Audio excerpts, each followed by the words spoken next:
Ito po ang magiging topic natin for today. BBM may bagong pangako kay Sara. Ito si BBM, hindi nyo napapansin, parang tumatakbo ulit na presidente. Puro na lang pangako. Pag-uusapan po natin yan maya-maya.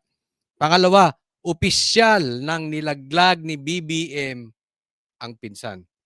Pangatlo, secretary ang next move ni BBM gawing fall guy. Yung mga sekretary niya, remember this, merong 5 na involved.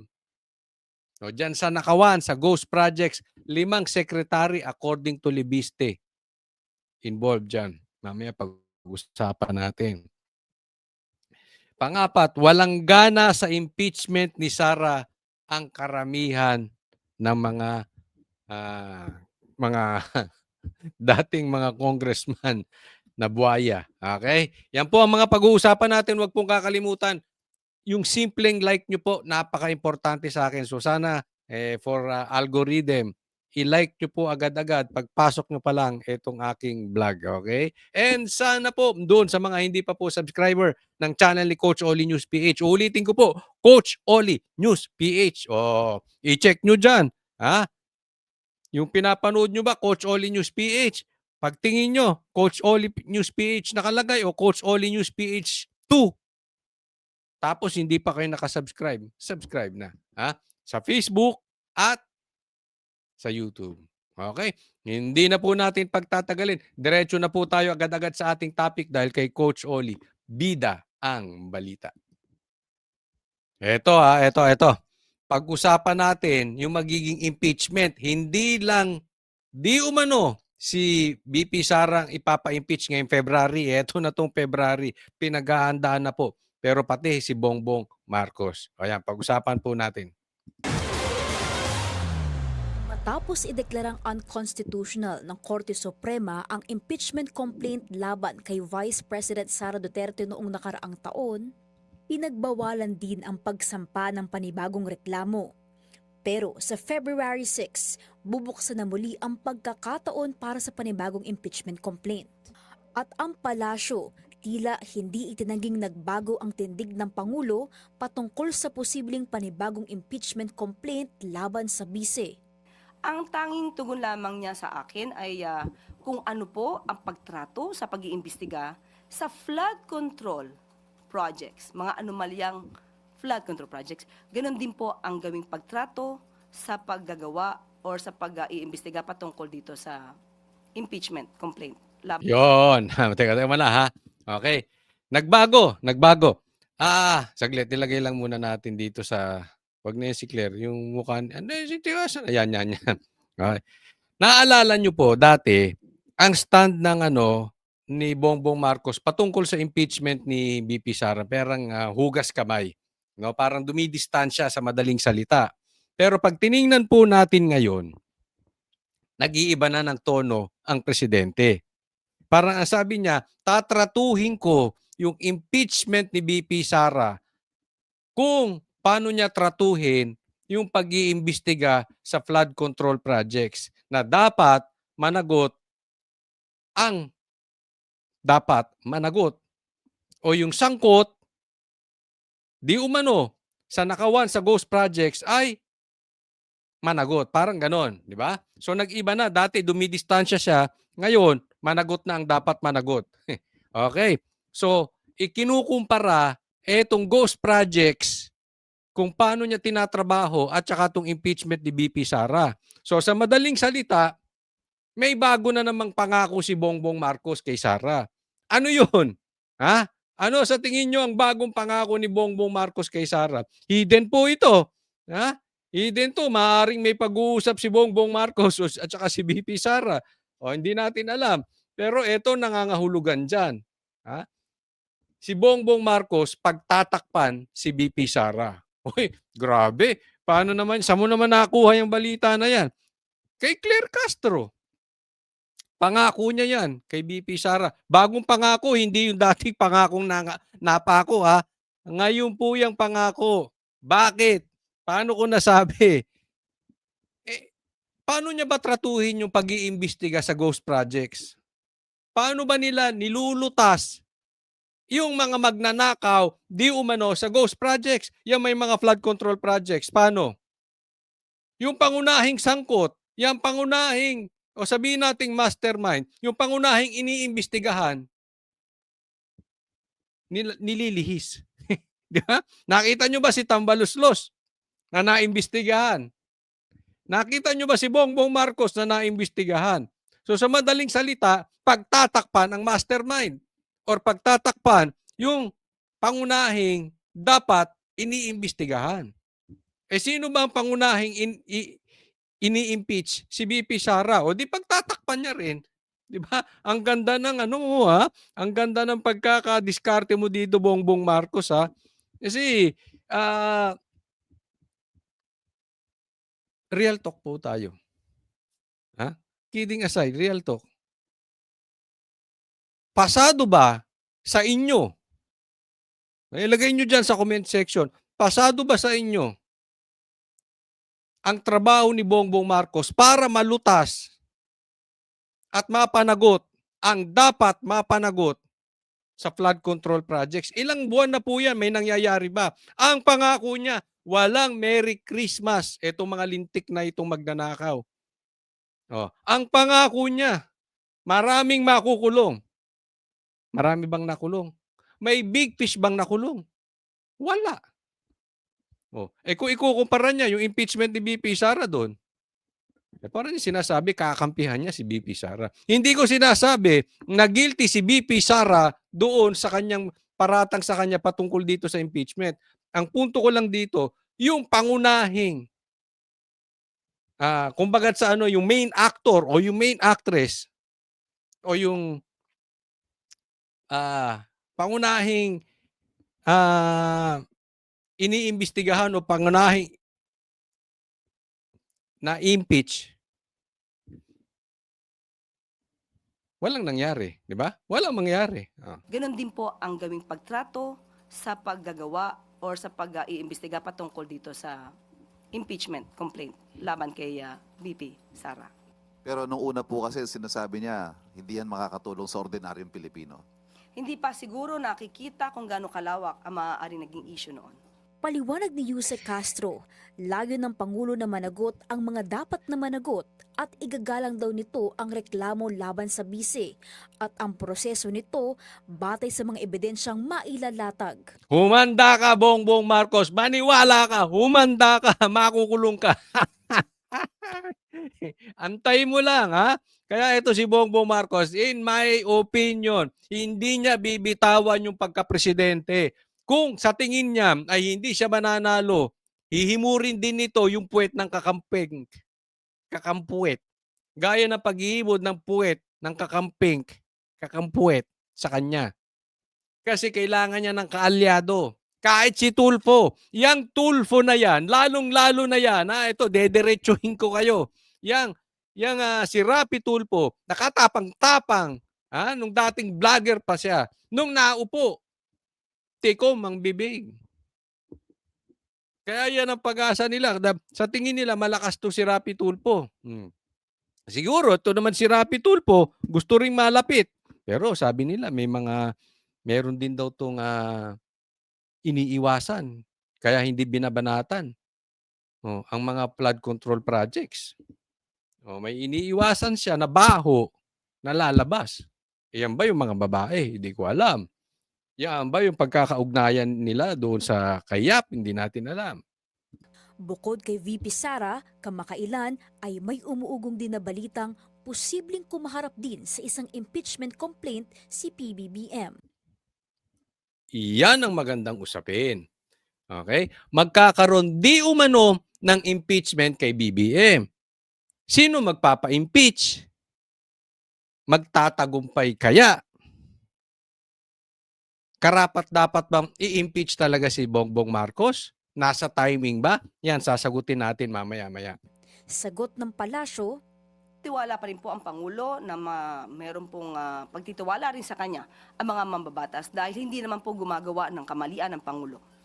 Siya pa nga po ang pumortekta lalong-lalo na ng 2025 budget. Sa mga matitino din po at maayos na mga mababatas, alam po natin kung saan sila gagawi.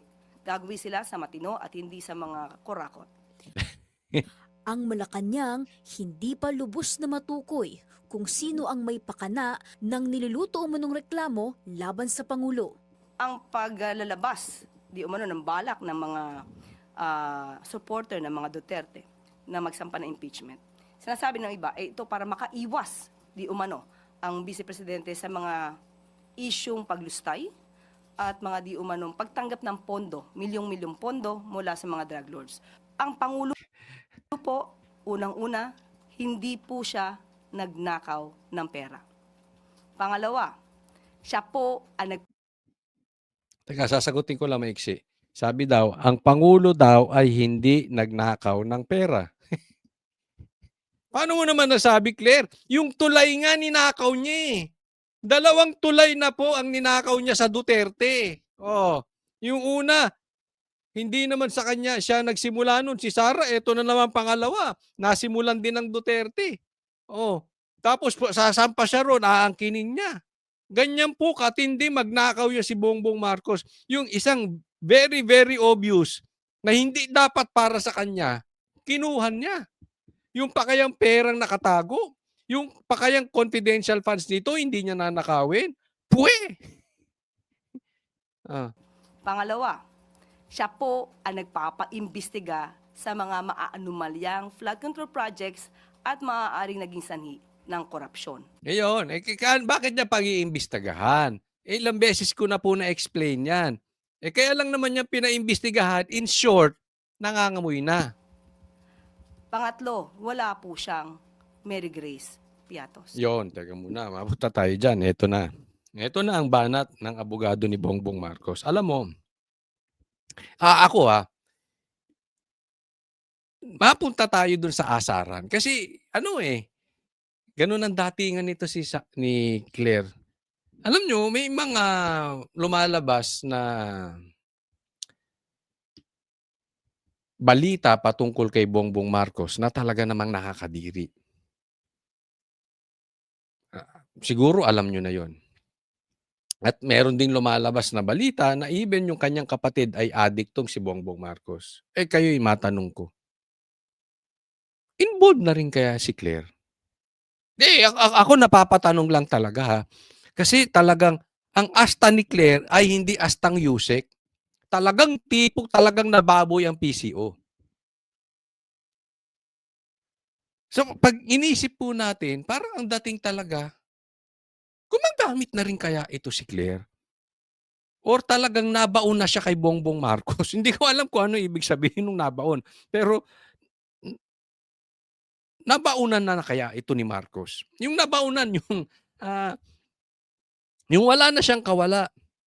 Kasi hindi na po ito gawain ng isang Yusek. Hindi na rin ito gawain ng isang abogado. Ito'y parang gawain na lang talaga ng asaran eh.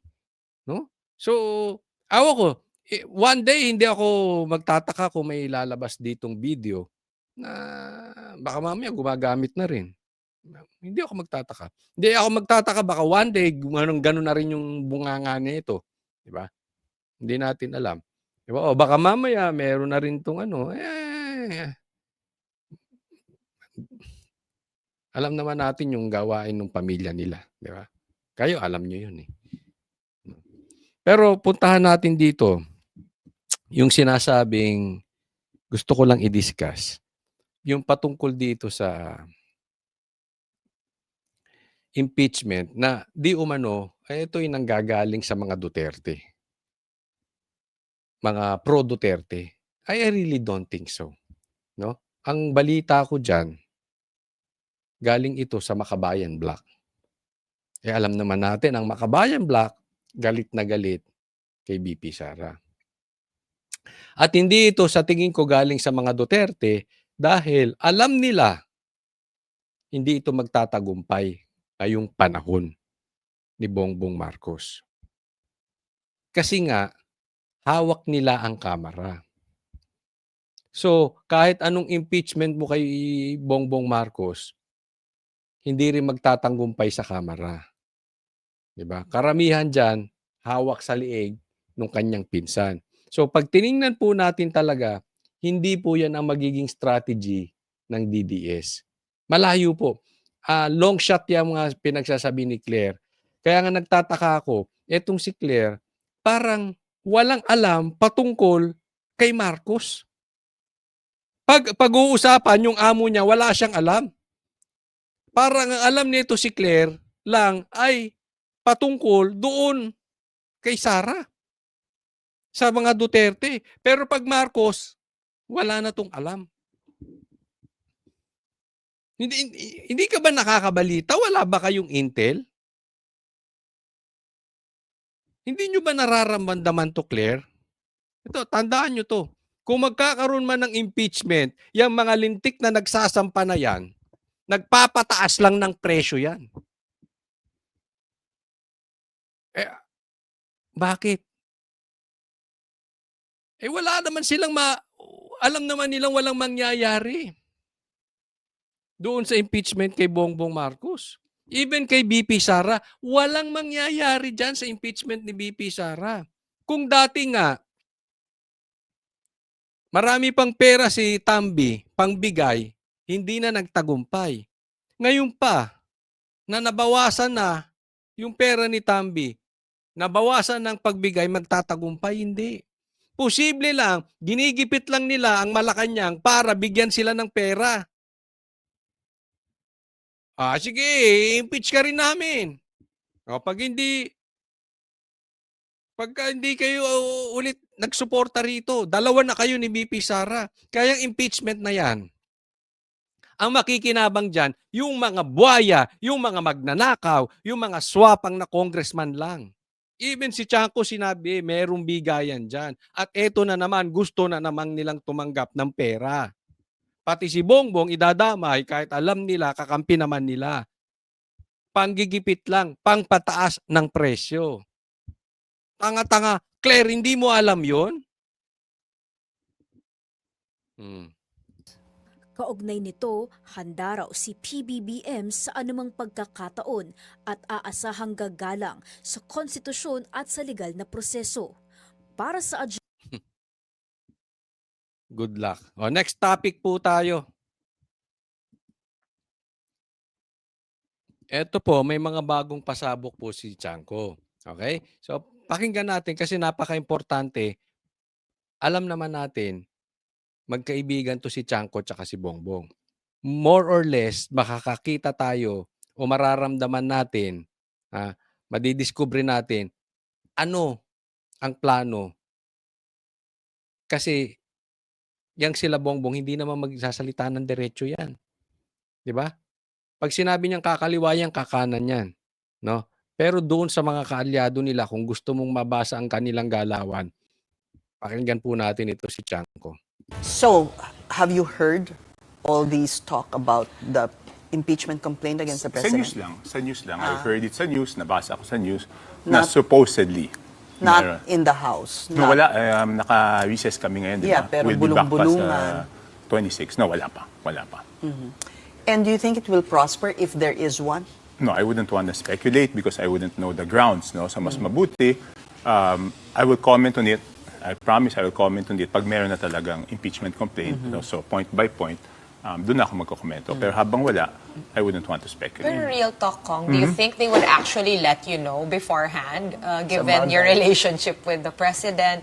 Or do you think it's more likely na hindi nila papaalam sa'yo kung meron man? Baka nga hindi nga pinapaalam sa akin. No? Pero publicly naman, sinabi naman ni Kong Erice na he was approached, di ba? So, mukhang What based on about that. kay VP, Sara? Anong kay VP? VP Sara, kung uulitin nila isa pang impeachment attempt against her, come Feb 6, I think.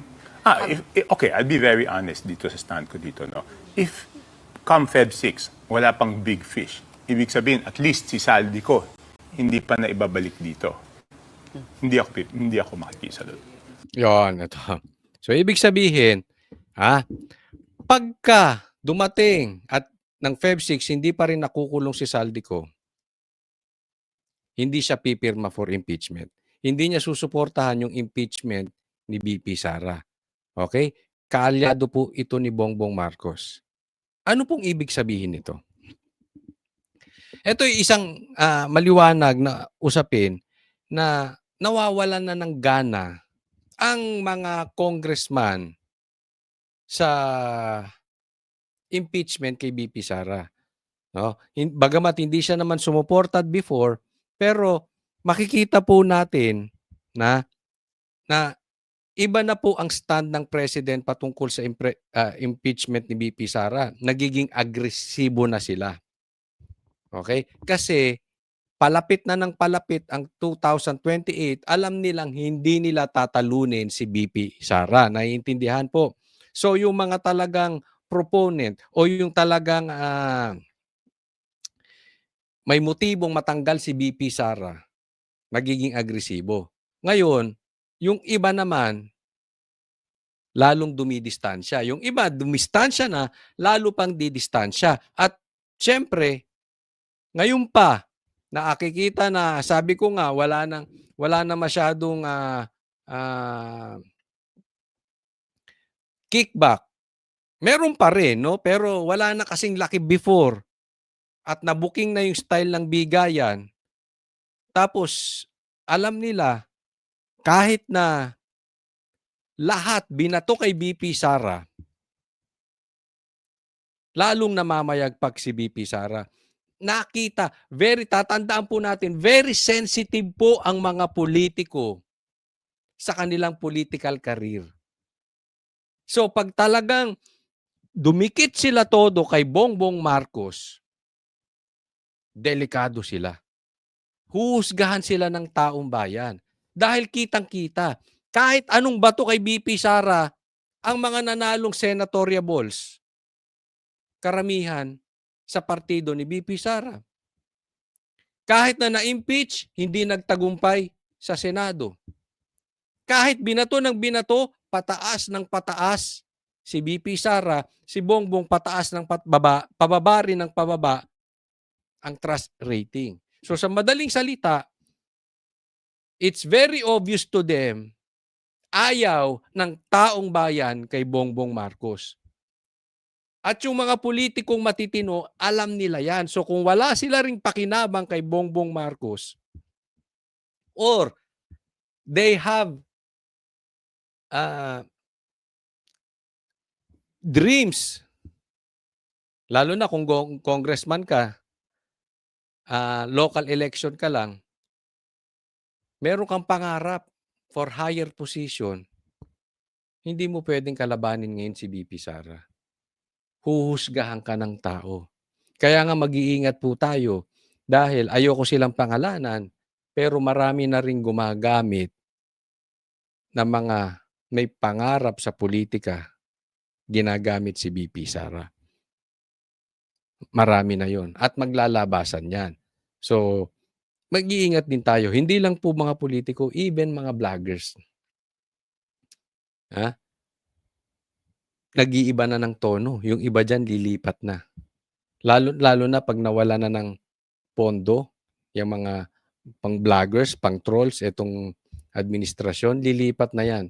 Siyempre, kikita nila, mas malakas sa kabila. Kasi napaka-ipokrito naman namin, di ba?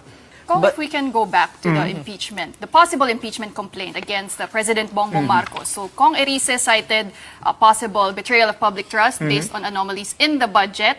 Is that a strong ground? Kasi what they're citing here is parang command responsibility, culpability. Ang tanong nila dito, may responsibilidad si Bongbong Marcos. So dapat, yun ang papanagutan niya kung magkakaroon man ng impeachment. Ano sagot ni Chanco? And do you think it will gain traction at the lower house? Please, I hope you allow me not to answer that question unless talagang may impeachment complaint. No? Medyo napaisip lang ako nung sinabi lang ni Kong Erice na, di ba kung tama yung intindi ko, kahit yung merong mga nasa mayorya, Yes. na May isa. May dalawa. Dalawa yata. Dalawang majority Dalawa. and some independents. Okay. So, yun, medyo napaisip lang ako doon. Kung yun strategiya, again, kasi ang problema dito, lahat speculation eh. Pero ibig sabihin yan, by strategiya ng ibang nasa mayorya dahil medyo ipit ang budget ngayon. So, gagamitin nila para mas kailangan sila ng Malacanang, di ba? O yan ang sinasabi ko sa inyo kanina. Okay? Ito yung sinasabi ko. Ha? Nagpapataas ng presyo.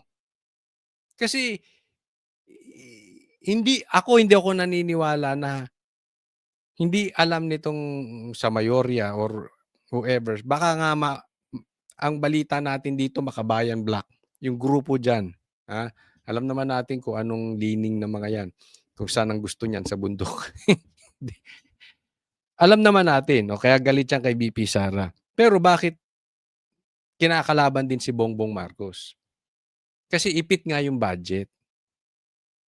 So, pag hindi pinakawalan yung budget at hindi nakarating sa palad ng mga congressman kasama si Bongbong sa impeachment, pumipresyo lang ang mga animal.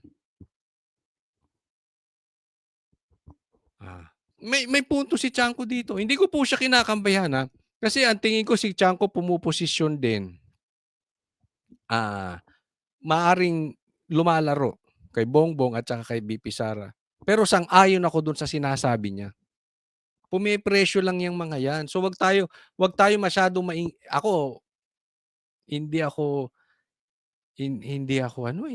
I'm not looking forward na ma-impeach si Bongbong Marcos. Possibly, siguro ba pag 2027, but it's too near sa 2028. Pero sa ngayon,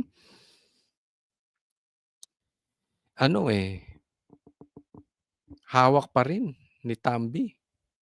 Dami pa rin yung although nabawasan na, hindi na kasing lakas before, pero malayo pa para ilaglag nila si Bongbong Marcos. Di ba parang, kailangan nyo kami, kailangan masaya yung mga congressman dahil may impeachment laban sa presidente. Kasi doon sa sinabi niyan, I'm just basing it on that. No? Ayan. Okay, next topic po tayo. Kaya ito, napaka-importante nito itong susunod. Kaya nga naman, ito, importante po sa atin. Pakinggan nyo. Kasi dito, seemingly, nagkakaroon na po ng laglagan. Pakinggan po natin. Allegedly, you met with the president and you spoke to him and you told him, what are you going to do with Martin? Because if you're going to continue defending Martin... No, I didn't speak to him. I was asked in an interview na... So you never told the president na, what are you going to do with Martin? Because if you No, I don't want to put... I mean, I cannot put the president naman on the spot. Di ba? We respect each other's views, but I cannot just go to him, what will you do with Martin? Hindi naman ganun. Pero you said something about, and you heard the president say it, na, ano ba kayong dalawa? Hindi, ganito yun eh. Ilang bahay pa? Hindi, ganito yung sitwasyon nun. Okay. Eksaktong-eksakto. After lunch, pinatawag kaming dalawa. Nandyan siya, nandito. So, parang ganito, Hindi, triangle. ganito. May table dyan. So, pinatawag kaming dalawa, nandyan siya, nandyan ako. Ang una sabi niya, ilang bahay ba ang, Martin, kayo ni Saldi, ilang bahay ba ang gusto niyo sa Forbes Park? Gaano karaming aeroplano, helicopter? That is the president's asking Martin. Yes, helicopter kailangan nyo. Gaano karaming caviar ang kaya nyong kainin, ilang Ferrari gusto Maraming nyo. kwento yan eh. Ganun, exactly, I've heard that story. Yes, So and then, apparently, the three of you pala yun. yes, and then, Dapat palang title nito exclusive, the inside Hindi, ito story. dapat podcast. Hindi, ang story nito, podcast with Bongbong, Toby, and Martin. tapos, Oh, grabe yun, tapos grabe yun. doon niya sinabi na, Oh, what was the response of hindi, Martin? ang sabi niya, alam mo Martin, wala akong natatanggap. Yon. Okay, puntahan muna natin, sabi niya. Tatlo raw sila magkausap. Si Bongbong Marcos, dumating, andyan si Chanco at si Martin Romualdez, yung kanyang pinsan na dating speaker. Ilang Ferrari ba ang gusto mo? Ilang helicopter ba ang gusto mo? Ilang bahay ba sa Forbes Park ang gusto mo? At ang sabi, alam nyo, wala akong natatanggap dyan. Maliwanag po ito. Tambaluslos. Kasi nasabi na ito ni Chanco before. Pero inulit ulit. Inulit muli. At ako hindi naniniwala na itong si Chanco ay hindi pa rin konektado kay Bongbong Marcos. Meron pa ring connection yan. Okay? Kung posibleng lumalaro si Tiangco, pero may go signal pa rin ni Bongbong Marcos yan para ilaglag si... Kasi obserbahan nyo lang to si Tiangco. Yung sinasabi niya ngayon, sinong makikinabang? Si Bongbong Marcos, di ba? Parang sinasabi niya, ako ha, wala akong kupit. Ikaw, Martin, ang dami mong kupit. Anong lumalabas sa publiko? Anong sinasabi nito si Tiangco? Anong lumalabas? E di pinapalabas niya, ang talagang mastermind ay si Tambaluslos lang. At si Bongbong Marcos, malinis. Gago. Gago lang ang maniniwala sa sinasabi ni Tiangco na yan. Pwede bang makakagalaw yun? Makakagalaw lang basta-basta si Tambi? Eh sino bang naglagay dyan? Bilang speaker. Hindi po pwedeng walang kamay mo yan, Bongbong Marcos. Kaya nga sabi ko, posibleng naglalaro din to si Tiangco, pero mayroon pa rin go signal yan para siraan si Romualdez, para ilaglag si Romualdez. Kaya nga ikaw, Tambi, nilalaglag ka na. Dapat sagutin mo to kasi itong drama ni Tiangco na ito, tinatanong, nakakapagtaka, bakit hindi sumagot si Tambaluslos? Hindi ko alam kung hindi lang kinikwento ni Tiangco yung sagot. Posibleng sinabi ni Tambaluslos, o sige, eto na sa'yo para may Ferrari ka rin. O eto na sa'yo para meron ka rin sa Forbes Park. O eto sa'yo para meron ka rin sa helicopter. Ayos na tayo. Posibleng hindi lang kinuwento ni Tiangco, pero posibleng nangyari yun. Pero walang loko-loko maniniwala na hindi nagkaroon si Bongbong Marcos doon. Huwag nga tayong maglokohan. Huwag nga natin gawing gago mga Pilipinas, ay ang mga Pilipino. Huwag natin gawing tanga. Kaya dapat ikaw, Tambaluslos, nilalaglag ka ng harap-harapan.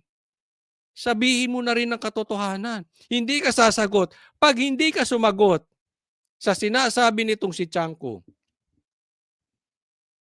guilty ka. Ganun kasimple. Pinipilit kang tinatago ng nila Boying. Di ba? Parang nilalayo sa'yo. Pilit nilalayo sa'yo nila Ping Lacson, nila Soto. Tapos bigla kang ilalaglag ng presidente. Paglalaglag yan. Sinasabi, oy, si Tambalus, yung pinsang ko lang ang may problema. Ako wala. So it's your time magsalita. Kasi hindi talaga titigil ang tao hanggat walang big fish.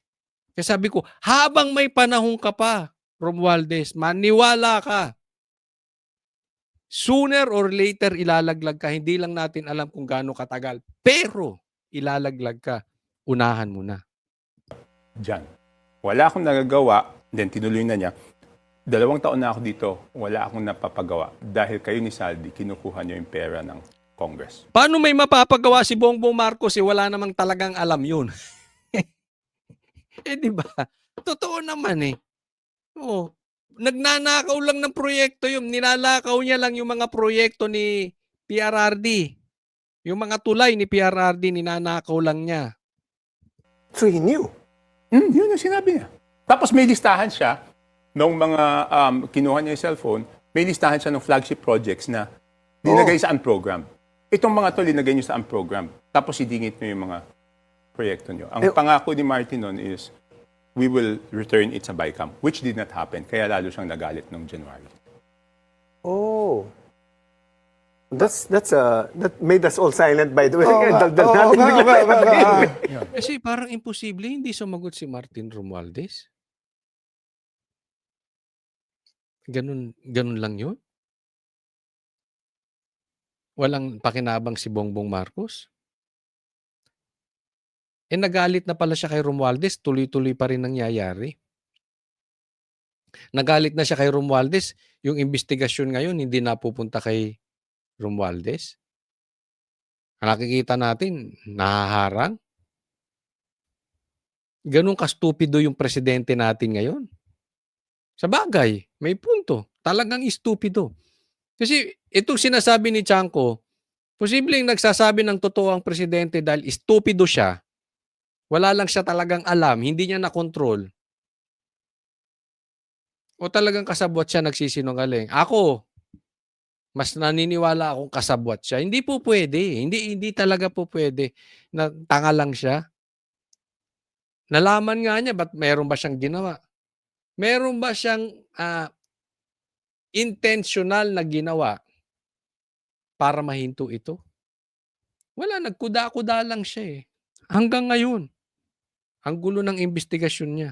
So when the anomalies were Huwag po natin kakalimutan, even yung anak niya, kasamahan ni Romualdez. Imposibleng wala din yung anak niya. Imposibleng hindi nakinabang yung anak niya na si Sandro. Sila nga ang tinaguriang pork barrel kings. Mas malaki pa ang pork barrel. Di umano ni Sandro, pumapangalawa lang. Isipin mo, number 1, anak mo, number 2, pinsan mo. Tapos wala kang alam. Ano yun? discovered, how did the president react? When the ghost projects were discovered, or went out to media, or may mga nagpa-interview na very lavish lifestyle, how did the president actually reacted to this situation? Did he look at Congress or Martin as the culprit, or paano ba? Hindi, kasi yun, nangyari yun November, di ba? Okay. November, so galit na galit siya, then hindi pa rin napasok doon sa BICAM. So parang, di ba nangako ka na Toby, did you ibabalik realize- mo, Boss, tapos hindi mo binalik, doon na talaga, I think. Toby, do you realize that you can be summoned to be a witness to any criminal prosecution against Martin? Okay lang, totoo. I mean, the problem is when I'm asked a question, I cannot lie. Di ba? I cannot lie. I mean, hindi ko naman ito kinikwento openly. The reason I was forced to this, di ba, lagi kong sinasabi pinagalitan. Pero in detalye, napilitan lang akong ikwento. No, I did not want to discuss it because kung nahandyan ka, parang isip ko nga nun, bakit pa ako sinama dito? Hindi na lang kayong dalawa mag-usap, Oo di nga, ba? pagkakasali. Okay. Exactly. Tama yung sabi niya. Bakit hindi na lang kayo mag-usap? Ako nagtataka lang din dun. Bakit? Papagalitan lang pala, isinama pa si Chanco. Or, next question, bakit ikaw, Chanco, ang napili niya na nasa harap para pagalitan si Tambaluslos, yung kanyang pinsan? Ang pinakadahilan niyan, naglilinis kamay. Gusto lang niya ipagmalaki na ako malinis. Yung pinsan ko lang ang magnanakaw. Sinadya niyang iparinig sa'yo. Pwede namang sila lang magkausap eh. At bakit ikaw ang pinili? Posible ikaw matapang magsasalita. Posible ikaw hindi mo kursunada talaga si Tambaluslos at mas ang loyalty mo ay na kay BBM. Pero isa lang ang bottom line niyan. Naglilinis, naghuhugas ng kamay si Bongbong Marcos. Yun lang po yun. O, next topic po tayo. O, pag-usapan natin ito, ang daming pinagtatatanggal ng mga undersecretary, mga nasa DPWH. O, tingnan po natin. Pag-usapan natin to, bigyan natin ng komentaryo. Pwesto ang DPWH Regional Director ng Ilocos Region na si Ronel Tan. Dahil pa rin sa flood control scandal, kasama niya ang 7 pang opisyal na inalis at iimbestigahan ng ahensya. Ang detalye sa agenda report ni Ian Maghanoy. I will be announcing changes in starting with the regions and some districts today. No? And the first announcement I will be making is the relief of 4 regional directors. We are officially relieving today for various reasons. no? Specifically because there are ongoing investigations here, which I cannot fully disclose to you. But suffice it to say, we are investigating a lot of people in the department. Mismong si Public Works Chief Vince Dizon ang nag-anunsyo na kanya nang sinisibak ngayong Lunes, January 12, ang 8 opisyal ng ahensya na sinasabing pawang sangkot din sa flood control scandal. Ayan, okay. Ito, ang pag-usapan natin itong pagsisisante sa mga opisyal ng DPWH na sangkot sa flood control scandal. Okay? Ayos yan. Para sa akin, okay itong ginagawa ni Chanco. Pero kulang na kulang. Kulang na kulang. At ang dating pa nito, gagawing pantatakip na naman itong mga ito. Hindi ko po, kasi marami talagang magnanakaw dyan. Mamaya may pag-uusapan tayo, ha? Oh, undersecretary rin na talaga namang kasabwat sa nakawan. Oh, so dapat maparusahan. Pero itong mga ito, dapat hindi mag-focus dyan. Since meron ng access to si Vince Dizon patungkol dito sa DPWH, siguro naman nakita mo na. At sabi nga ni Libiste, nakita mo rin yung Cabral files. So alam mo, ang totoong kwento dyan sa DPWH. Hanggang ngayon, hindi ka nagsasalita. Ang sinasabi mo lang, tanggal dito, tanggal doon, puro small fish. Wala ka bang babanggiting big fish? Hanggang dyan ka na lang ba? Ako sasagot sa tanong ko, pero sagutin nyo rin, lagay nyo sa comment section. Ano sa tingin ninyo? Meron bang ituturo ito si Vince Dizon? Knowing na alam niya, may record siya ng mga loko-lokong malalaking isda, malalaking opisyal, malalaking congressman, o malalaking nasa posisyon na nakinabang, sila mismo ay mastermind. Ako sa tingin ko, hindi magsasalita ito. Nag-iba na nga ng tono to si Vince Dizon.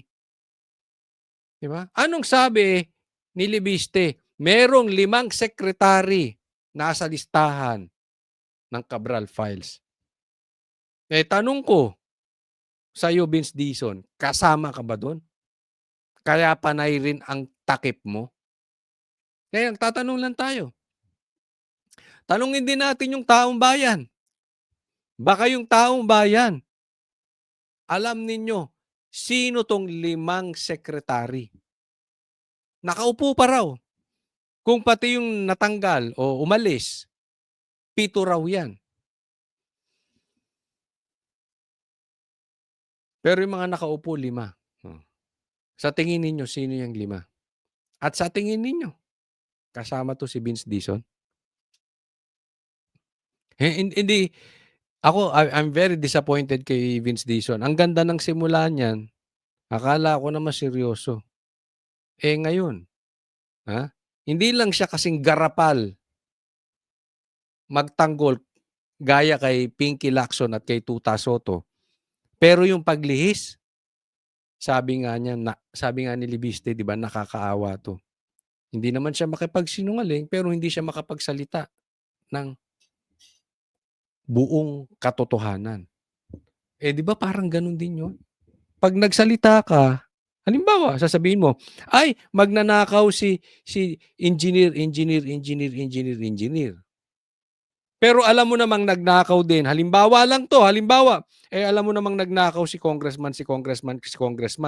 Nagnakaw din si secretary. Nagnakaw din si presidente. Na example. Pero ang lagi mo sinasabi, nagnakaw si engineer lang. Di ba kasinungalingan yun?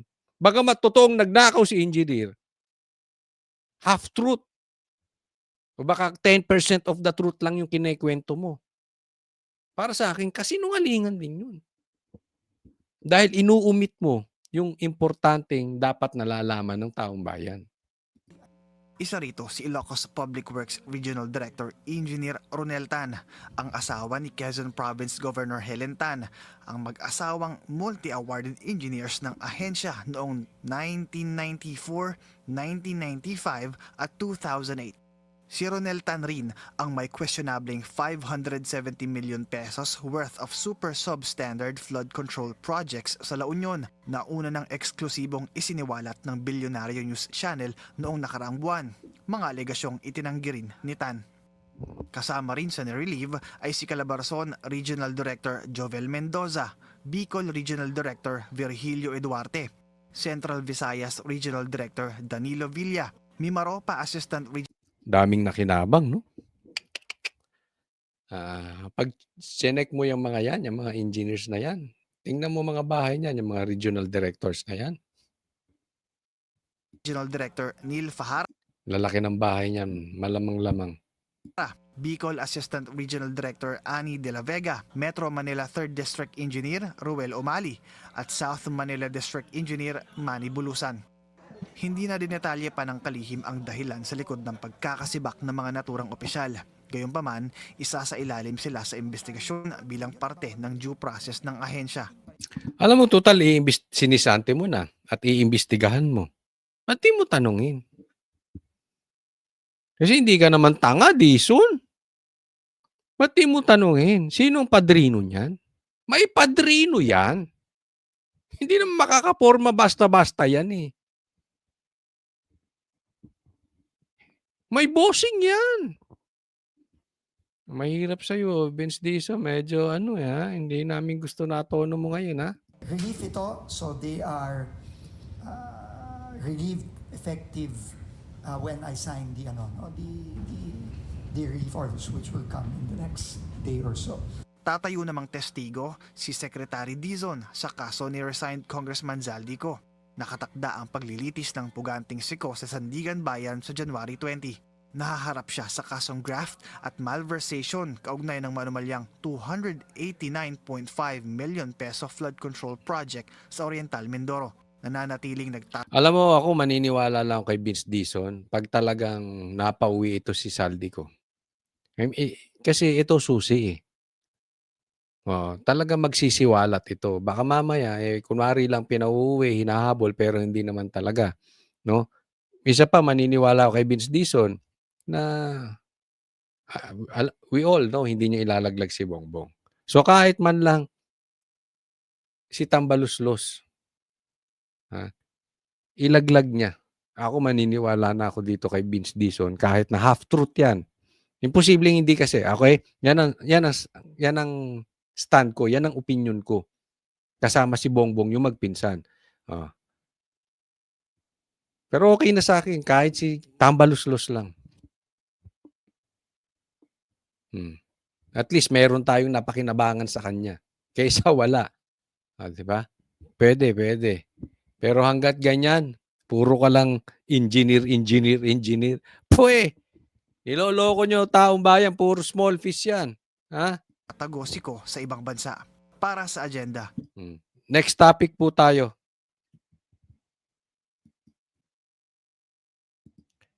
Ito, pag-usapan natin, ha? Sino ito? Gusto kong hulaan ninyo. Sino tong? Undersecretary. Nakaw. Mga bahay sa Forbes Park, etc. At sangkot din sa Nakawan. At gusto kong habang hinuhulaan ninyo, sa tingin, sino sa palagay nyo o sino sa tingin ninyo ang nag-aalaga dito? Hindi pwedeng walang nag-aalaga dito. Sige. Alam niyo bang merong isang opisyal ng Department of Public Works and Highways ang nagpapagawa ng mansyon sa probinsya ng Batanes?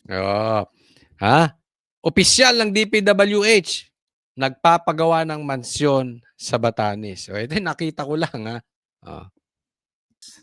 Abay, ayon sa ating bubita, itong nasabing opisyal na sangkot sa flood control scandal ay talaga namang wala yata mapaglagyan ng kanyang pera. Sangkot sa flood control projects.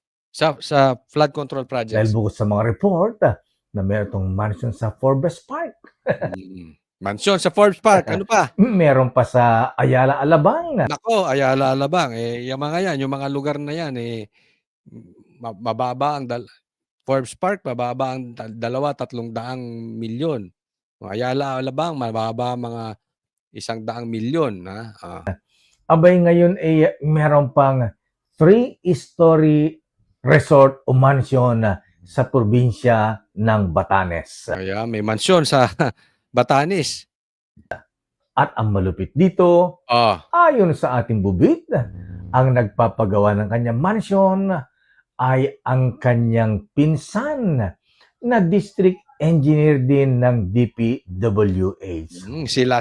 Sa madaling salita, sila magnanakaw. Nakita nyo, di ba, tinapik natin na mga involved na engineers, district engineers, na pinagtatanggal. Eto, siya pang nagtatayo dito sa opisyal ng DPWH. Kanya-kanya po yan. Okay? Kaya nakahagalaw yan, mga animal na yan, merong padrino yan. Pero teka muna, kung ganyan magnanakaw, dapat bang pinapaniwalaan ng sasabihin nitong magnanakaw na to? Wow! At ayon sa ating bubit, ang nasabing mansion ay itinatayo sa bundok na overlooking sa dagat. Yun. Overlooking, ano? Tanong! Ako'y nagtatanong lang. Ito kayang opisyal ng DPWH, alam kaya ng asawa mo yung ipinapatayo mo dyan sa Batanes na overlooking sa dagat?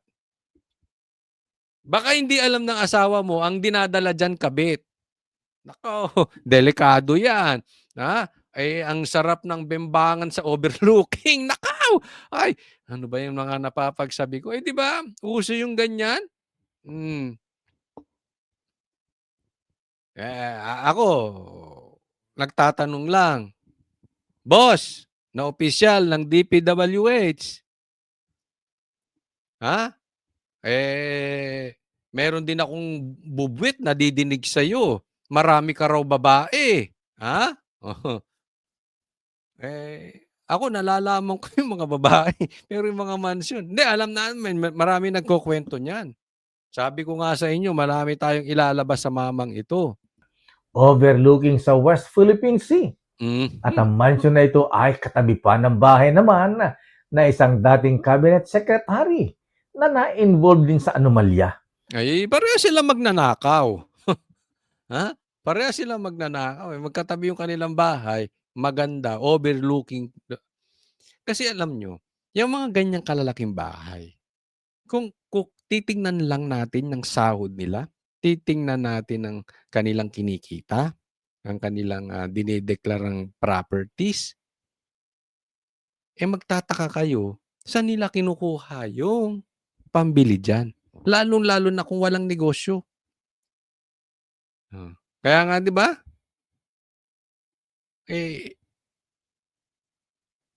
Sangkot sa flood control scandal. Sa madaling salita, kung totoo sinasabi ng mamang ito, maliwanag pa sa sinag ng araw, nakaw yan. Na nagpagawa ng irrigation, may dam worth 1 billion pesos, pero ay hindi pa natatapos hanggang ngayon sapagkat ang dam ng irrigation ay dam to nowhere pala. Yon. Dam, irrigation, 1 billion pesos. Dapat ganun ang kita mo. Ganun dapat ang mga proyekto mo. Para ka makabili sa Forbes Park, para ka makabili ng mga ganyang overlooking sa West Philippine Sea, para ka makabili sa Ayala Alabang. Ganyan dapat talaga mga proyekto mo, mga tigwa 1 billion. Tapos hindi mo tatapusin. In short, ghost projects. Kasi pag tinapos mo yan, mauubos yung kita mo. Yung bahay mo pa lang, lagpas na dyan. Di ba?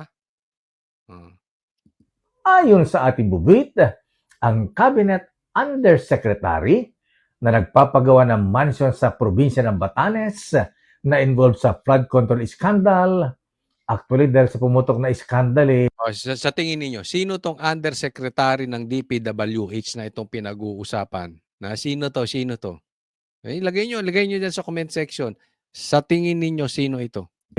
Hindi na po natapos, itinigil ang paggawa ng nasabing mansion na 3-story.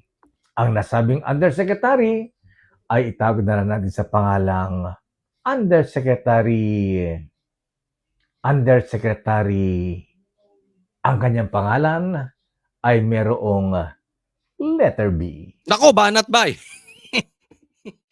May letter B. Banat bay yan. Hindi naman undersecretary si Banat Bay. Pambira. Oo, wag naman, hindi naman nangungurakot yung kapatid kong yun. Hindi, tsaka hindi naman, wala naman sa gobyerno yun. Kung may kinikita naman yun sa kanyang YouTube. At saka, igagaranti ko sa inyo, hindi makakabili sa bahay ni isang security guard house dyan sa Ayala Alabang yun. hindi sekretary yun si Man. Vlogger yun, vlogger. Kasama namin. Letter B kasi, letter B. So sa tingin ninyo, sino yan? Ako, magtatanong lang. Yusek Bernardo, ikaw ba yan? Di ba? Dawit ka sa flood control scandal. May mga bahay ka rito. Totoo ba? Itanggi mo nga, Yusek Bernardo, wala kang bahay sa Forbes Park, sa Ayala Alabang, at wala kang proyektong irrigation na hindi natapos na 1 billion? Hindi, ako nagtatanong lang sa iyo, ha? Saka na kita tatanungin kung may babae ka, baka nakikinig pa yung asawa mo rito, madali ka pa. Wag na muna natin pag-usapan yung babae mo kung meron o wala. Hindi, nagtatanong lang. Hindi ko alam kung may babae ka o may lalaki ka, baka mamaya. Pero ang pangit mo naman maging bakla. Hoy, huwag ka man lalalaki. Mag-stick ka na lang dyan sa pambababae. Hindi ko sinasabing okay man babae. Hindi, tanong lang naman. Saka na natin pag-usapan yung mga babae. Dito muna tayo. Kasi alam nyo kung bakit tinatanong ko kung si Bernardo to. Di itanggi mo na wala kang proyektong 1 billion na hindi mo natapos. Di itanggi mo wala kang bahay sa Forbes Park. Di itanggi mo wala kang bahay sa Ayala Alabang. At wala kang bahay dyan sa Batanes. Siguraduhin mo lang alam ng asawa mo yan. Kasi pag di alam ng asawa mo yan, kabit mo ang plano mong dalhin dyan. O baka sa kabit mo ibibigay yan ni Mal.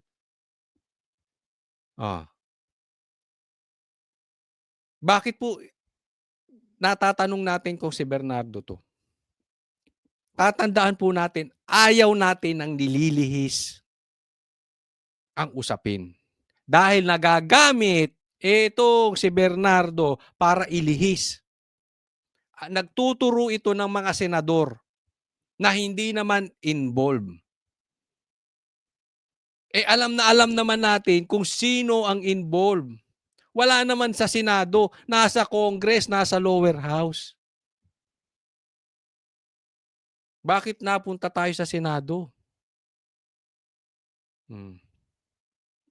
Ako, sino pang maiisip ko? Sino pa bang undersecretary o opisyal ng DPWH na may B?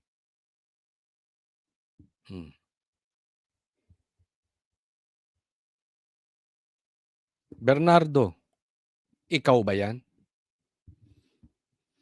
Sana magsabi ka ng totoo.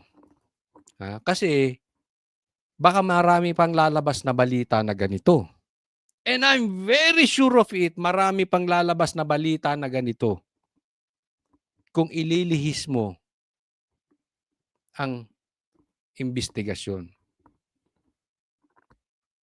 Isipin mo, nagtuturo ka ng senador. Kung ikaw nga ito, tapos meron kang 1 billion na hindi mo. Habang ang mga Pilipino, maraming Pilipino kumakain ng pagpag. Maraming Pilipino isang beses lang kumain sa isang araw. Ako yun. Ako yun.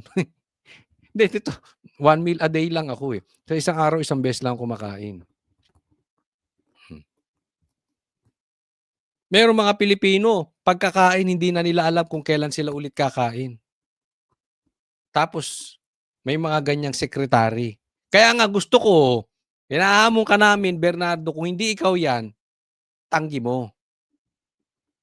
Tanggi mo. Di ba? Sino pa ba yan? B, DPWH, Yusek. Ha? Kung hindi talaga ikaw. Pero pag di mo tinanggal yan, sino pa ba iisipin? Ewan ko kayo. Kayo sagutin ninyo, meron pa ba kayong naiisip kung hindi si Bernardo? Sige, ilagay nyo dyan sa comment section. Baka naman mali ako. Baka mali ako. Hindi naman ako perfecto. Baka mali. Ilagay nyo sa comment section.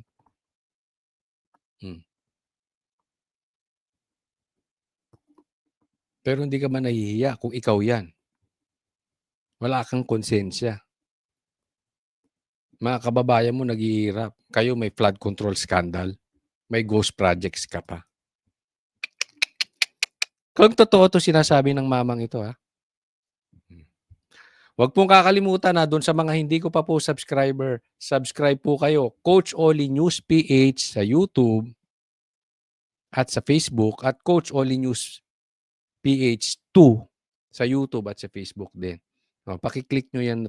Check nyo lang. Check nyo yung pinapanood nyo ba, nakalagay Coach Oli News PH. Tapos, pag nakalagay Coach Oli News PH, tingnan nyo kung nakasubscribe kayo.